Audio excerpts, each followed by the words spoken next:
Olá, pessoal. Boa tarde, boa noite, bom dia a todos. Nós somos o grupo Amigos do Meio Ambiente da Vida.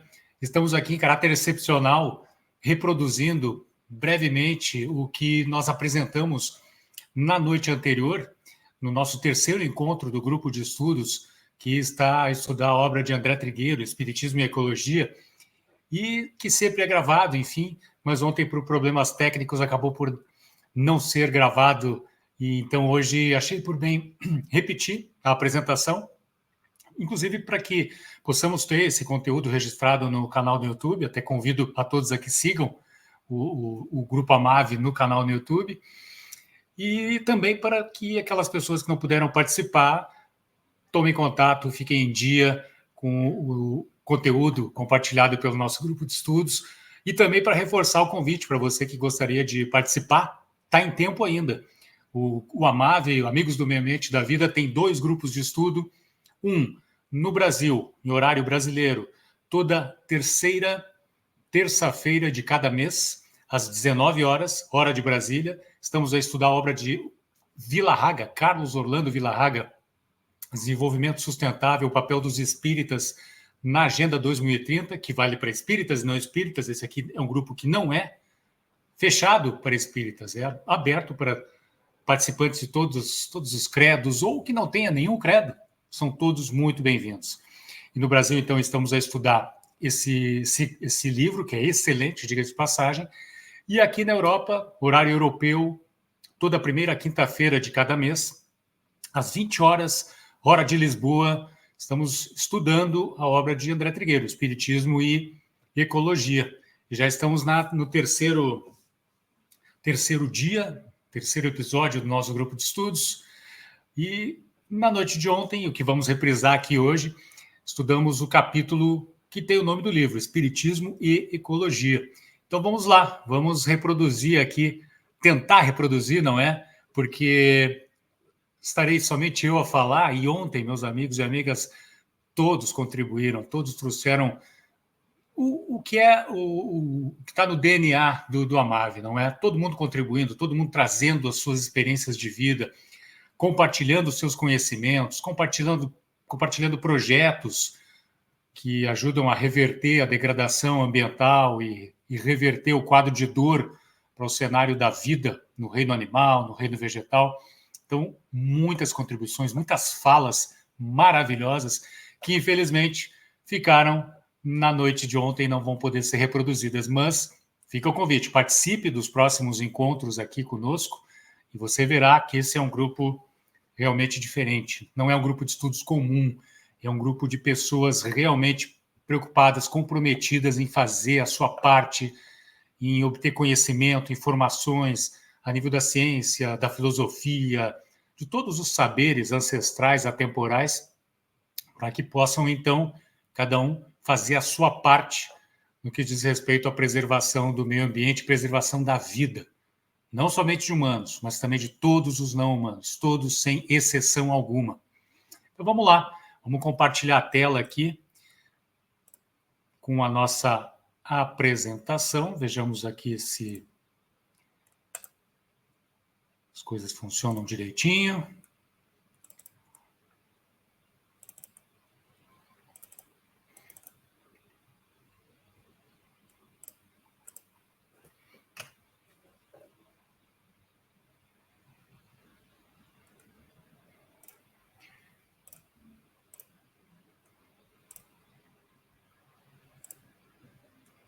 Ok. Vamos lá, então. Aí está a apresentação. Deixa eu ver se eu consigo colocar numa tela maior. Não.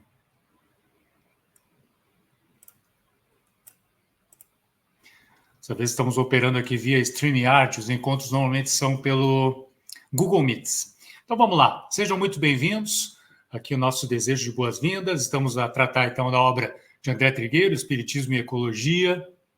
Começamos aqui mostrando uma arte muito interessante da obra O Mundo Sem Fim, de Jean Covici Blanc, onde aparece uma representação da Mãe Gaia, do planeta Terra, ali repousando, enfim, e falando meio que com ar de enfado, não é, de quase perplexidade, dizendo a todos os habitantes do planeta, representado pelos bonequinhos ali embaixo: vocês estão a caminho de esgotar os meus recursos, meus pequenos. E as pessoas ali embaixo, a grande massa humana representada aqui, um diz: o que está vendo? Alguém está me falando alguma coisa? O outro pergunta para um terceiro: você ouviu qualquer coisa? Ouviu alguma voz? Os demais caminhando como zumbis, repetindo o mantra: crescimento, crescimento. Nós poderíamos dizer capitalismo, lucro, exploração, egoísmo, enfim. É um quadro muito interessante e achamos por bem começar os trabalhos da noite exibindo esse conteúdo que é um wake-up call, é um chamado à conscientização, à consciencialização, como dizem os meus irmãos portugueses, e à ação, não é? E aí partimos logo em seguida para a importância de conhecermos o sistema Terra. Nós tivemos aí o Dia do Meio Ambiente no Brasil, dia 13 de junho.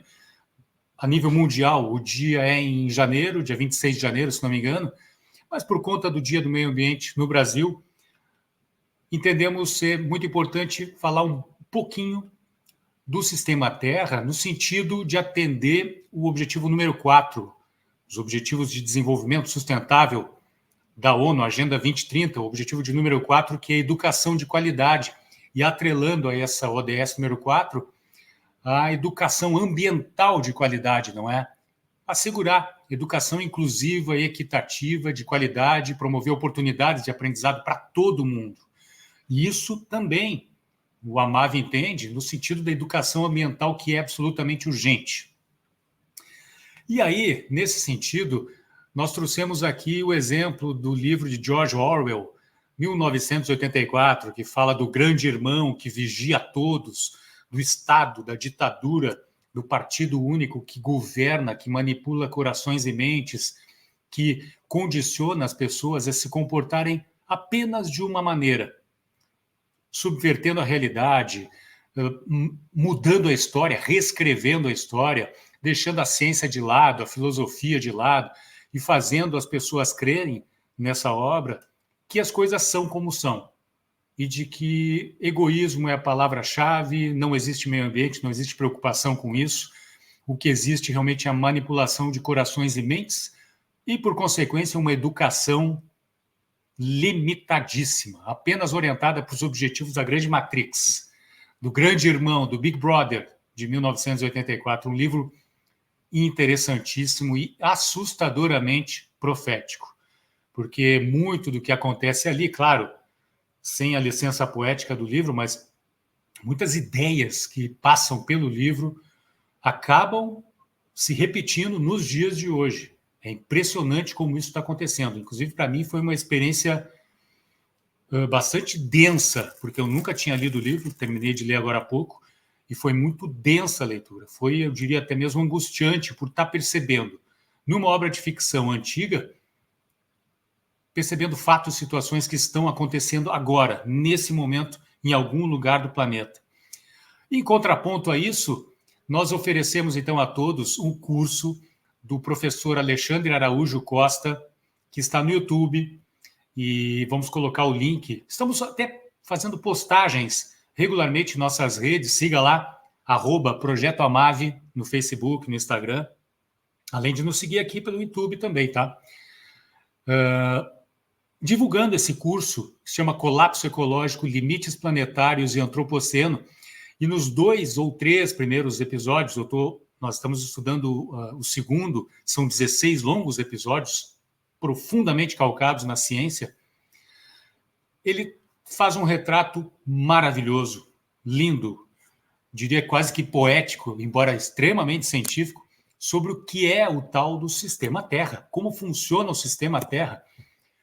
Todas as etapas que foram necessárias, ele chama de sorteio do bingo, que a Terra foi premiada no grande bingo cósmico, e várias vezes, no sentido de ter o oxigênio na medida certa, a vida surgindo no momento certo, todos os acidentes, os eventos que aconteceram ao longo dos mais de 4 bilhões de anos de vida da Terra, que permitiram a Terra ser o que é hoje, esse conjunto perfeito de equilíbrio da natureza é que nós, seres humanos, estamos, então, fazendo o que estamos fazendo, não é? Degradando com tudo isso, acabando com a biodiversidade, com o meio ambiente, destruindo a vida de bilhões de animais por conta da nossa satisfação de necessidades cujas soluções podem ser outras. Eu falo aqui, naturalmente falamos aqui do veganismo, do vegetarianismo estrito, é um dos caminhos inevitáveis para se recuperar o equilíbrio planetário e o equilíbrio da biodiversidade, ou seja, Sistema Terra, os 2 ou 3 primeiros capítulos desse curso, recomendamos a todos, porque eles falam, o professor fala brilhantemente da complexidade imensa do equilíbrio e da perfeição do planeta. E para aqueles que são teístas, como a grande maioria dos participantes aqui do Grupo Amave, é óbvio que há uma inteligência superior no controle de tudo, no desenrolar, na ciência cósmica que está por trás de toda a vida do planeta Terra. Indo adiante, então, vamos lá, já entrando na obra de André Trigueiro, ele diz que, então, Espiritismo e Ecologia são duas ciências, duas doutrinas e que conectam-se, não por uma nem duas, como até colocamos aqui, mas várias pontes unem estas duas ciências, o Espiritismo e a Ecologia. É impressionante. E para aqueles que não são espíritas, poderíamos facilmente substituir o Espiritismo por vários outros saberes atemporais, várias outras filosofias, religiões do Oriente, do Ocidente, que também dialogariam perfeitamente com várias pontes com a ecologia. Só que tem um problema.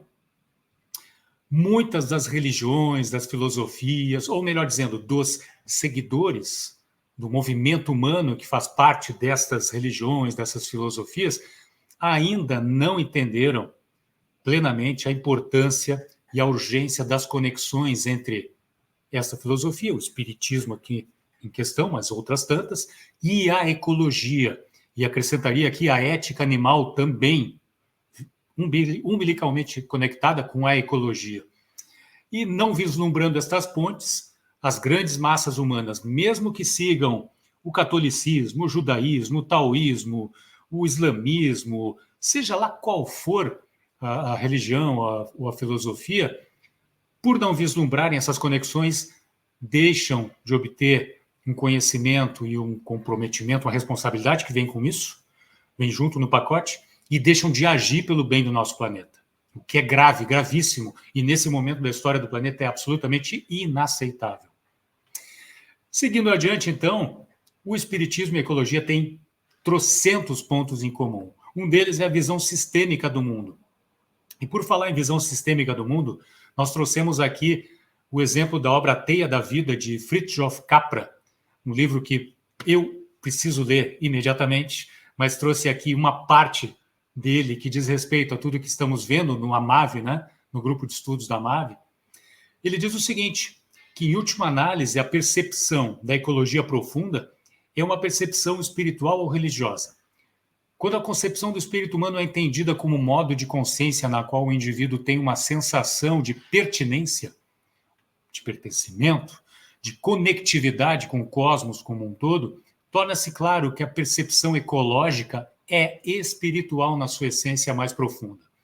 Não é, pois, de se surpreender o fato de que a nova visão emergente da realidade, baseada na percepção ecológica profunda, é consistente com a chamada filosofia perene das tradições espirituais.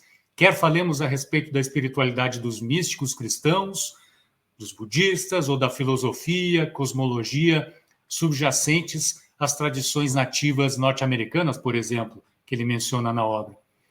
Então, assim, Fritjof Capra fala de uma filosofia perene, algo que permeia, um conhecimento que permeia inúmeras filosofias por todos os quadrantes do mundo, desde o início dos tempos, e que o Espiritismo, por Allan Kardec, embalou muito bem, ainda que com muitos passos a serem atualizados, porque é uma filosofia do século XIX, obviamente, de lá para cá a ciência evoluiu tremendamente, mas que embalou, codificou, organizou todo esse legado através da codificação espírita, da obra de Kardec, os 6 livros de Kardec, que falam muito, muito bem a respeito disso, mas poderíamos aqui estar mencionando diversos outros. O Tao Te Ching, do taoísmo, poderíamos estar falando dos estoicos, da obra de filósofos como o imperador Marco Aurélio, as meditações de Marco Aurélio, poderíamos estar falando de Platão, Pitágoras, poderíamos estar falando dos Vedas, do Bhagavad Gita, enfim, de várias outras obras e filosofias que compõem essa filosofia perene ao longo dos tempos. E aí, nesse sentido, nós partilhamos, deixa eu ver se eu consigo partilhar aqui, uma fala da professora Lúcia Helena Galvão a respeito de um conceito chamado Sutratma, que é um fio de prata que une como uma essência comum a várias pérolas, vide, a várias religiões, várias filosofias, não é? Vamos tentar colocar aqui. É uma fala rapidinha, acho que não dá 1 minuto. Vamos ver como é que se comporta colocar um vídeo aqui no StreamYard.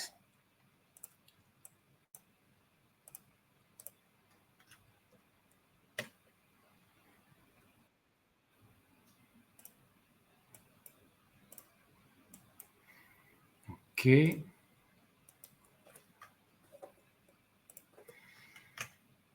Vamos ver aqui. Vejam só que interessante essa fala de Lúcia, nossa queridíssima Lúcia Helena Galvão.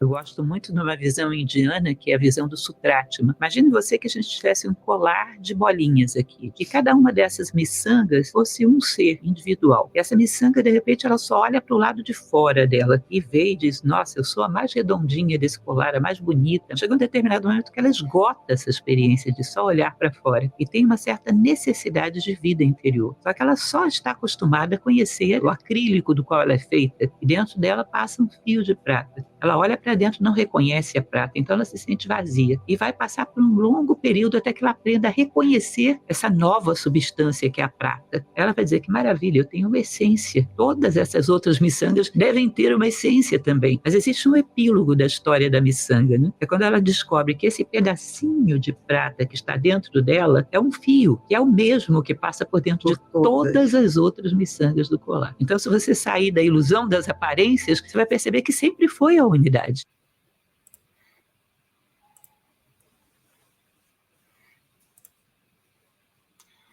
Ou seja, sempre existiu e sempre existirá uma unidade, uma essência que vai permear a vida do conhecimento humano nas suas mais diversas filosofias, religiões ao longo do tempo. E eu acho que esse exemplo do Sutratma, que a Lúcia Helena nos traz, fala muito bem sobre isso. Então, voltemos aqui. Deixa eu ver se está certo. Ok.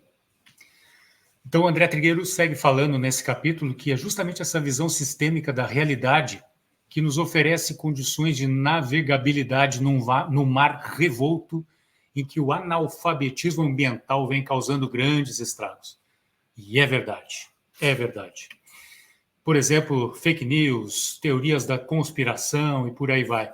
Nós mencionamos ontem no grupo, no encontro do AMAV, uma fala bastante infeliz de um vereador de uma cidade serrana do Rio Grande do Sul, ou seja, a cidade que sofreu terrivelmente com as últimas inundações, o maior desastre da história do Rio Grande do Sul. E esse vereador de um partido de direita, caindo para a extrema-direita, dizendo que, num ato de extremo analfabetismo ambiental, dizendo que o problema dos deslizamentos, quando chove muito, é a quantidade imensa de árvores. Não pode ter tanta árvore, tem que cortar as árvores, porque as árvores pesam sobre o terreno, aí vem a água e leva tudo abaixo. Ou seja, hoje em dia qualquer criança sabe que é preciso plantar muitas árvores por todos os lugares, mas principalmente nas encostas, ao longo dos rios, para justamente proteger aquele ambiente desse tipo de fenômeno. Então, assim, isso é só um exemplo de analfabetismo ambiental, aliás, que por trás dele existem muitos interesses. Não é questão de desconhecimento ou ignorância, é uma questão de interesse fortíssimo da indústria da pecuária, da matrix econômica, um interesse capitalista em geral que visa única e exclusivamente o lucro, resultado dos seus investidores e a natureza que fique num segundo plano. Quais são os motivos, não é, desse analfabetismo? Nós falamos ontem, pode ser a simples ignorância, pode ser uma ingenuidade, seja real ou uma ingenuidade forçada, pode ser indiferença, também se falou em egoísmo, óbvio, sim, existe um antropocentrismo egoísta fortíssimo nessa questão do analfabetismo ambiental, ou um desinteresse simplesmente, né? Um desinteresse, não me diz respeito, que dialoga com a indiferença, né? Não me diz respeito às questões ambientais, tenho mais o que cuidar, tenho a minha vida para cuidar, como se uma coisa não tivesse conectada com a outra, não é? E tudo isso acontece também, por um outro lado, por conta da subserviência, submissão de grandes massas humanas à verdadeira matrix capitalista, que aí está dando sinais evidentes, já repetidos, de que faliu, não deu certo, não atende os interesses da grande massa humana, da grande massa não humana, da natureza, não atende os interesses da coletividade, do planeta, do sistema Terra, não é? E como em 1984, a obra que mencionamos aqui no início, aonde é repetido desde criança os mantras do sistema, do grande irmão, do Big Brother, do partido único, da Matrix, dizendo que precisamos consumir como se não houvesse amanhã, precisamos comer carne porque não há outra alternativa de proteínas. Ora, vejam só como não há outra, né? Mas a Matrix, 1984, diz que sim. Então, assim, essa questão do nosso apego, da nossa ancoragem nessa Matrix é um ponto gravíssimo para nós mesmos, enquanto indivíduos, e para a coletividade como um todo. E essa Matrix se divide em 1000 subdepartamentos. Tem a Matrix especista, que é aquela em que uma espécie, nós, por exemplo, Homo sapiens, julgamos que podemos fazer tudo em relação às demais espécies, mesmo dor, morte, sofrimento, exploração, para satisfazer os interesses da nossa espécie. Isso é especismo e tem uma matrix violenta aqui. Matrix da mineração, matrix da guerra, matrix imobiliária, do mercado imobiliário, matrix digital, as redes sociais, esses algoritmos muito estranhos, não é? Que estão por aí. Matrix da religião, de alguns credos que insistem em fazer com que não nos aprofundemos filosoficamente sobre o que está acontecendo no planeta hoje e sigamos acompanhando dogmas, rituais e conceitos salvacionistas absolutamente descabidos. Não há salvação que virá de uma segunda vinda do Cristo, de Buda, de Maomé, de Zoroastro, de Francisco. Não são eles que vão resolver os nossos problemas. Quem tem que resolver os nossos problemas somos nós. Nós é que estamos operando o sistema Terra, não é? E aí Sócrates, nós trouxemos aqui o exemplo de Sócrates, que na obra A República, ele no diálogo, nos 1000 diálogos da obra A República, ele vai fazendo perguntas, questionando como bom filósofo, talvez o maior de todos, questionando, fazendo perguntas para chegar nas melhores respostas, nas respostas mais bem fundamentadas ética e moralmente, para construir aquela república, aquela cidade ideal, não é? Então, sejamos, né, socráticos e questionemos a tudo, principalmente tudo que está aqui nessa matrix que está a devorar o planeta como se houvesse um planeta B, C ou D, ou como se fosse possível colonizar a Lua ou Marte. Óbvio que não é possível. Mas vamos adiante. O Trigueiro fala ainda, gente, que mais importante do que cuidar do planeta para nossos filhos e netos é cuidar melhor de nossos filhos e netos para o planeta. E ele se refere, dizendo isso, se refere a um axioma ambientalista, não é? E que faz realmente todo sentido. E aí, trazendo a batata doce para o nosso assado, trago uma fala aqui de Joana de Ângeles, a nossa queridíssima psicóloga e ambientalista do além, que diz que o programa, no entanto, para o saneamento de tão perigoso estado de coisas já foi apresentado por Jesus, o sublime ecólogo que, em a natureza, preservando-a, abençoando-a, dela se utilizou, apresentando os métodos e técnicas da felicidade. Ou seja, a aplicação das máximas do Evangelho, uma só já resolveria o problema ambiental do mundo, né? Fazer ao próximo aquilo que gostaríamos que fizessem para conosco. Se considerarmos o próximo não somente os seres humanos, o que em si já é eticamente extremamente lamentável e discutível, e considerarmos também os não humanos, todos, sem exceção, e os ambientes da vida, da natureza, essa moldura maravilhosa da natureza, é óbvio que as coisas seriam bem diferentes. E aí algumas ações, não é? Os nossos encontros aqui sempre propõem ações. Existem 2 ações que estão no âmbito da campanha espírita permanente de conscientização ecológica da Federação Espírita Brasileira, que nós trazemos aqui e que ajudariam nesse processo para virar esse jogo da degradação ambiental. Por exemplo, divulgar conteúdos espíritas científicos que promovam a paz, a conscientização ecológica e as relações entre ética animal, ética ambiental, espiritismo e outras filosofias. Também promover essa conscientização ecológica, fundamental isso, nas ações evangelizadoras da infância e da juventude.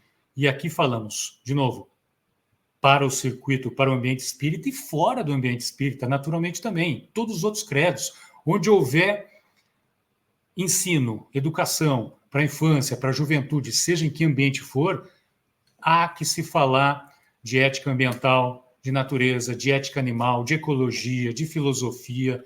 Há que se formar novas consciências, novos corações, novas mentes renovadas, digamos assim, para virar esse jogo terrível no qual estamos todos imersos na nossa casinha planetária. Trigueiro segue dizendo que não há dúvida de que a Terra atravessa um turbulento período de transformação, após o que, segundo os espíritas, deverá surgir um mundo novo, classificado como de regeneração. Não será isso uma herança de origem católica, as raízes católicas que serviram de base para o espiritismo brasileiro, que acreditam nessa questão do salvacionismo? Porque regeneração, muitos espíritas entendem como sendo o momento que a Terra vai mudar de patamar moral e ético e que as coisas vão melhorar.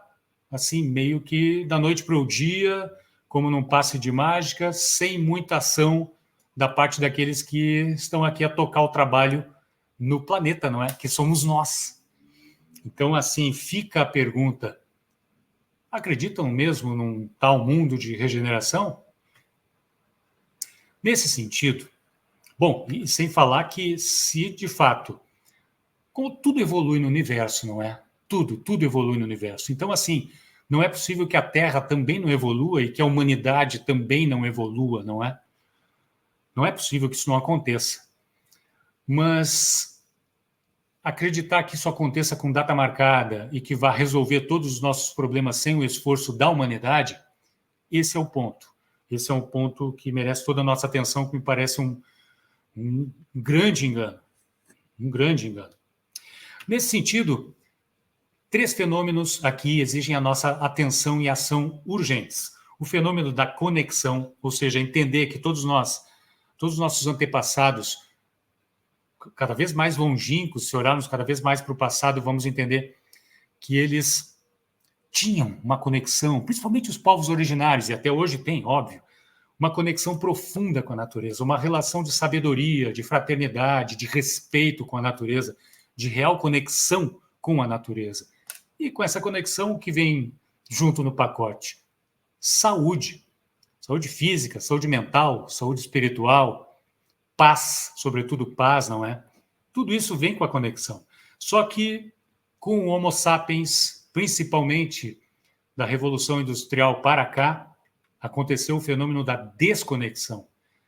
E aí eu trago aqui uma fala de Ailton Krenak, liderança indígena, ambientalista, escritor, imortal da Academia Brasileira de Letras, que diz que o branco acha que o ambiente é recurso natural, como um almoxarifado onde você retira coisas Para o indígena, a natureza é um lugar no qual você deve pisar suavemente, porque ela está cheia de outras presenças, cheia de outras vidas que devem ser respeitadas, preservadas e com as quais devemos ter um relacionamento efetivamente cristão franciscano, não é? No melhor estilo do mandamento do Cristo que mencionamos anteriormente, uma relação solidária, fraterna na sua essência, não é? E o terceiro fenômeno é a reconexão urgente para o bem de todos nós, para o bem do planeta. E isso quem nos diz, esses três fenômenos são muito caros a uma ciência incrível chamada ecopsicologia, que é a união da ecologia com a psicologia, e que nos dá conta, para resumir, de que o ecocídio, o autocídio que estamos promovendo no mundo tem impactos profundos, não somente para os pobres não humanos que sofrem aos bilhões, trilhões por causa do nosso destempero consumista, assim como também humanos que sofrem, inclusive emocionalmente, psicologicamente, por conta de todos os fenômenos, por exemplo, os eventos climáticos extremos que estamos a observar aí, por exemplo. E não é diferente o que está acontecendo no Rio Grande do Sul, em simultâneo, o que aconteceu em outros países do mundo, inundações também em outros lugares, ao mesmo tempo em que aconteceu a tragédia no Rio Grande do Sul. Tudo isso deixando rastros na forma de transtornos psicológicos intensos. Então, o Trigueiro nos diz, nos exorta, nos convoca, estejamos prontos para o que vier, reconhecendo a bênção da encarnação nesses tempos difíceis, especialmente quando nos encontramos aptos para o trabalho intenso e urgente a favor da vida. A gente costuma dizer, e ontem a gente falava isso no nosso encontro, ou confiança, não é? Que o Papai do Céu depositou na gente para reencarnar nesse momento histórico da vida do planeta Terra, de toda a biodiversidade, de toda a natureza. E aí uma amiga do Amave complementou. Não, é uma confiança em que podemos fazer algo, mas é também, naturalmente que é, uma questão de karma, uma questão de débitos, ou seja, temos muito o que fazer em retribuição ao planeta, todo o conjunto da vida no planeta, por conta dos erros que nós mesmos já cometemos em outros momentos das nossas existências, não é? Faz todo sentido. Mas vamos assumir a responsabilidade que temos. E assumir isso já, urgentemente, fazendo todo o nosso possível para virar o jogo. A gente sabe que não é fácil, o tempo está correndo e é preciso agir, porque tudo que se fizer hoje precisa ser revolucionário, precisa ser bravo, destemido na questão da mudança de hábitos para furar a bolha da Matrix, para que comece a gerar efeitos com o tempo, ou seja, não é a partir de amanhã. Por isso a urgência da nossa mudança, da ação de cada um de nós, não é? E por falar em tempo, da obra O Decênio Decisivo, de Luiz Marques, Propostas para uma Política de Sobrevivência, tem uma parte dessa obra que ele fala da especificidade do tempo, a dinâmica da aceleração e toda a conexão desses dois conceitos com o que estamos a conversar por aqui, né? Espiritismo, saberes ancestrais, filosofia, ecologia. Não vou repetir tudo que está aqui, porque o texto é muito longo, mas o que ele quer dizer com a especificidade do tempo? Com o tempo e com o crescente dano que nós estamos impondo a todo o conjunto da natureza e todo o conjunto da vida, está ficando cada vez menor a margem de tempo que nós temos para tomar uma atitude. Ou seja, cada vez nos resta menos tempo para reequilibrar as nossas relações com a Mãe Gaia. Se olharmos no início da década de 1950, quando as coisas começaram a complicar-se em termos de clima no planeta, naquele momento havia uma quantidade imensa de tempo e de condições muito melhores para que pudéssemos tomar as medidas de implosão dessa matrix para poder virar o jogo planetário, o jogo ambiental, o jogo dos ecossistemas, para poder preservar a biodiversidade. Estamos vivendo a 6ª extinção em massa de espécies na história do planeta, por conta do homem. As outras 5 foram da natureza. Era o jogo normal de Mãe Gaia, mas dessa vez a 6ª extinção é culpa nossa. É a nossa responsabilidade aí. Só que assim, já passou o tempo. Em relação a 1950, já passaram-se 3/4 de século, aumentou exponencialmente o impacto da pegada suja humana no meio ambiente e por todos os quadrantes da vida, e cada vez mais se reduz o tempo que temos para tomar uma atitude. Por isso o nome da obra, Decênio Decisivo. O autor entende que esse decênio, que termina em 2030, já estamos em 2024, ou seja, já pouco menos de 6 anos nos restam, para virar esse jogo. Essa é a especificidade do tempo. É por isso que existe a Agenda 2030, os 17 Objetivos de Desenvolvimento Sustentável da ONU, que são profundamente trabalhados aqui pelo Amave nos nossos grupos de estudos e partilhas. Então, essa é a especificidade do tempo, ou seja, numa palavra, numa frase, o tempo está correndo e temos cada vez menos tempo para virar o jogo. E tem a dinâmica da aceleração. Na nova época geológica iniciada na segunda metade do século XX, o Antropoceno, a atividade humana tornou-se a variável mais importante na dinâmica do sistema Terra, que falamos lá no início, não é? Não apenas por sua mudança de escala, mas também, e sobretudo, pela velocidade crescente dessa mudança. Além do tempo estar cada vez mais curto, a aceleração da degradação está mais forte. E com ela, aí é dado, está posto, é ciência, não tem nada de ilusionismo ecológico nisso, está posto, são fatos trazidos diariamente pela ciência. Os eventos climáticos extremos vão se tornando mais frequentes e mais extremos, ou seja, acelerando. Isso faz o quê? Com que devamos agir o quanto antes, sem perda de tempo. É o que Emmanuel nos convida a fazer na obra Semente de Mostarda, quando ele diz: faze o possível para que não deixes passar um só dia da tua existência sem prestar algum serviço ou auxílio a esse ou aquele ser vivente, atenção, de qualquer espécie da natureza.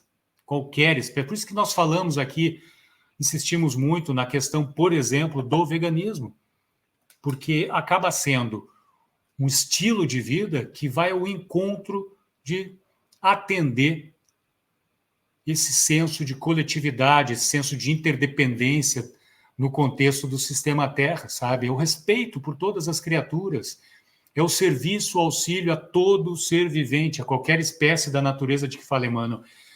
Entre outros projetos 1000, além do veganismo. Tem outras, várias alternativas também em outros campos.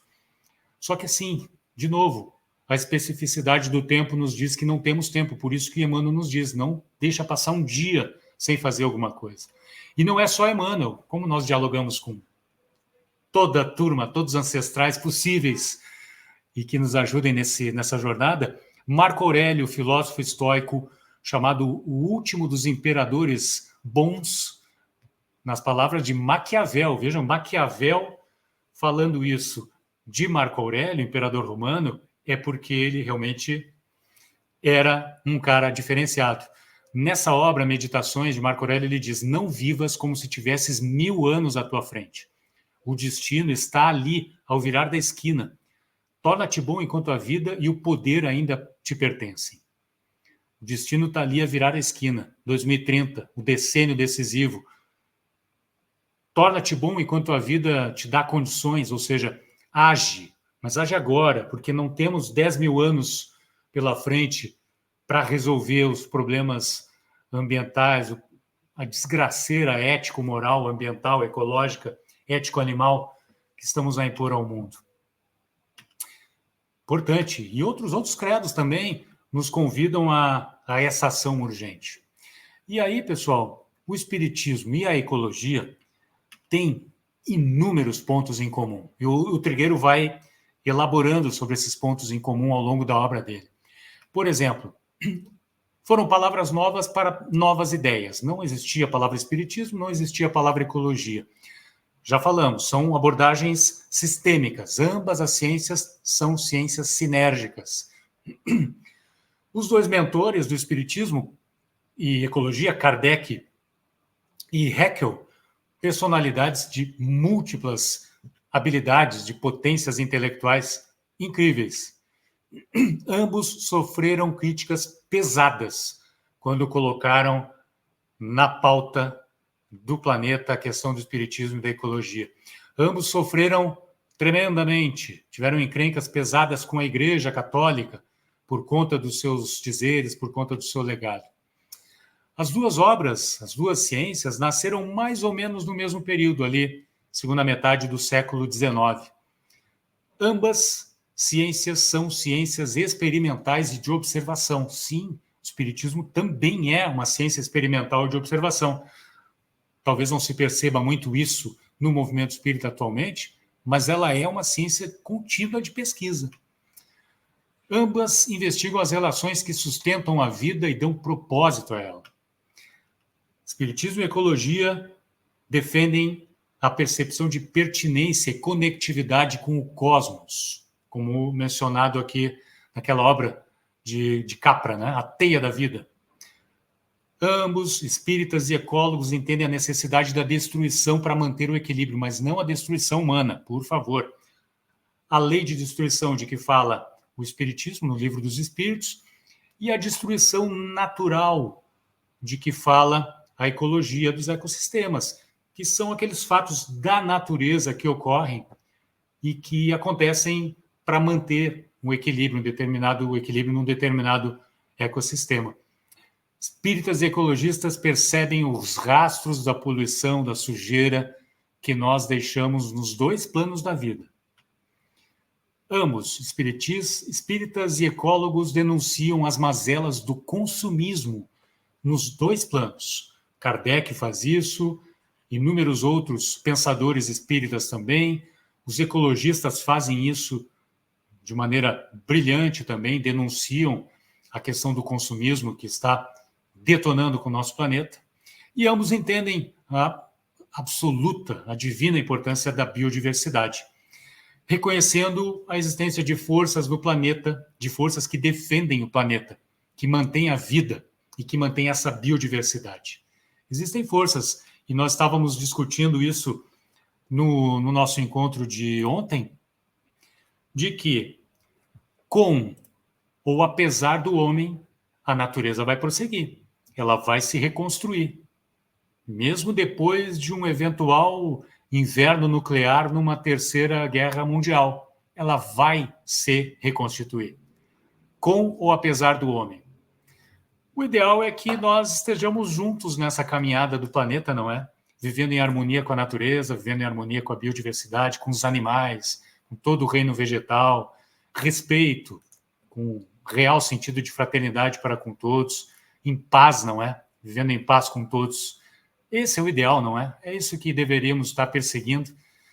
E esse é um dos ideais aqui do nosso grupo, Amigos do Meio Ambiente da Vida, levar adiante essa conscientização, sensibilizar as pessoas, cada vez trazer mais amigos, mais pessoas para esses grupos de estudo, cada vez mais enumerar projetos de impacto ambiental, de impacto no reino da vida, no reino vegetal, animal, mundo afora, e que estejam dando exemplos sobre o que devemos fazer para virar esse jogo. Ou seja, não somente trabalhar no campo das ideias, do conhecimento, mas também divulgar projetos, estimulando a que cada um de nós aqui do Amave faça a sua parte, faça um pouquinho na região onde estivermos respirando. Esse é o mote, essa é a ideia. Então, amigos, era isso nesse episódio especial de apresentação do nosso grupo de estudos, que aconteceu ontem, por isso estão vendo aqui apenas uma pessoa falando, infelizmente, o que é muito ruim, porque ontem todos contribuíram de maneira maravilhosa para o nosso encontro, todos saíram do encontro de ontem mais fortalecidos e imbuídos de fazer aquilo que é possível fazer, e um pouco além, nesse ato de preservar a vida, preservar a natureza. É isso. Até a próxima. Sigam os Amigos do Meio Ambiente da Vida no Facebook, no Instagram, @Projeto Amave. Procurem lá no YouTube, Amigos do Meio Ambiente da Vida Amave. Inscrevam-se em nosso canal. Visitem o site www.projetoamave.org, tem muito conteúdo bacana lá. Interaja conosco, contribua, sugira, critique construtivamente, traga informações, situações, projetos, nos ajude a fazer esse trabalho, um trabalho que realmente toque corações e mentes. Tá bem? Grande beijo no coração de todos e nos encontramos em breve. Agora, dia 18 de junho. 18 de junho, sim, a terceira terça-feira do mês. Temos o grupo de estudos no Brasil, às 19 horas, do dia 18 de junho, estudando a obra do Vila Haga. Está aberto o convite a todos. E no dia 4 de julho, a Amave Europa, seguindo aqui nos estudos da obra do Trigueiro, Espiritismo e Ecologia. Até uma próxima e sigamos juntos.